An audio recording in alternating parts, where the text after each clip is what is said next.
పోలవరం గురించి మాట్లాడితే దానికి ఒక పోలవరం నేషనల్ ప్రాజెక్ట్స్. సో అది కేంద్ర ప్రభుత్వం మీద ఉంటుంది. మోస్ట్ నేషనల్ ప్రాజెక్ట్ అని చెప్పినప్పటికీ అది సెంట్రల్ గవర్నమెంట్ ఇంప్లిమెంట్ చేస్తుంది. కానీ ఇక్కడ ఆంధ్రప్రదేశ్ గవర్నమెంట్ ఇంప్లిమెంట్ చేస్తుంది నేషనల్ ప్రాజెక్ట్ని. అది 2014లో మనం ఒప్పుకున్నాం ఆ కండిషన్కి. దాని ప్రకారం రీహాబిలిటేషన్ ఎంతవరకు కట్టుబాటు ఉంటుంది, ఎంతవరకు గ్రామంలో ఉన్న వాళ్ళని అక్కడి నుంచి తరలించినప్పటికీ వాళ్ళకి ఇవ్వాల్సిన అమౌంట్ ఎంత ఉంటుంది, రిలీఫ్ రీహాబిలిటేషన్ 2013 యాక్ట్ కింద, ఇవన్నీ డీటెయిల్స్ అప్పటికే ఒక లెవెల్కి ఒప్పుకున్నాక క్యాబినెట్ నుంచి అప్రూవల్ తీసుకున్నారు. అప్రూవల్ ఒక ఎత్తు వరకు పోలవరం డ్యామ్ బిల్డ్ చేయడానికి.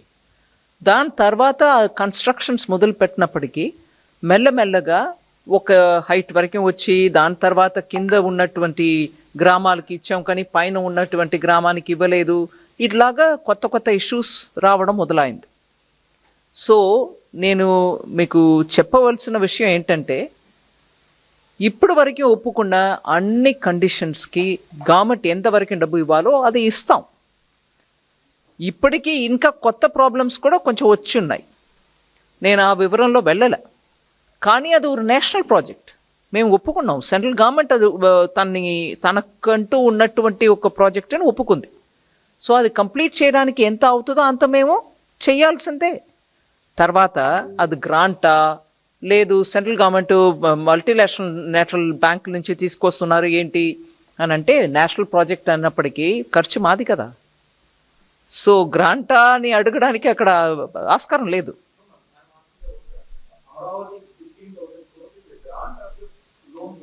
ఒక నిమిషం, నా పోలవరం గురించి నేను మొదలు పెట్టాను కదండి.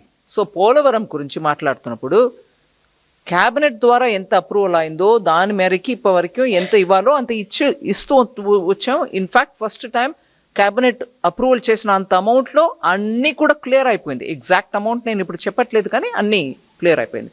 ఏదో కొంచెం అటుగా మిగిలి ఉంటుంది. కానీ ఇప్పటి నుంచి అది ఎంత హైట్కి ఒప్పుకున్నారో అంత హైట్కి వెళ్ళడానికి, ఎందుకంటే ఒక 2-3 సంవత్సరమో అందుకు ముందో ఈ గవర్నమెంట్ ఆ గవర్నమెంట్ నేను మాట్లాడలే.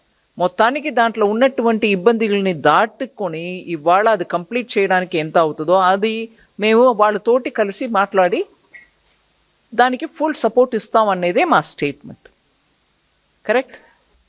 అమరావతి క్యాపిటల్ కన్స్ట్రక్షన్, ఎందుకంటే ఆంధ్రప్రదేశ్ రీఆర్గనైజేషన్ యాక్ట్ మేరకి స్టేట్ క్యాపిటల్ బిల్డ్ చేయడానికి సెంట్రల్ గవర్నమెంట్ దానికి స్టేట్ గవర్నమెంట్కి హెల్ప్ చేయాలని యాక్ట్ ప్రకారం ఉంది.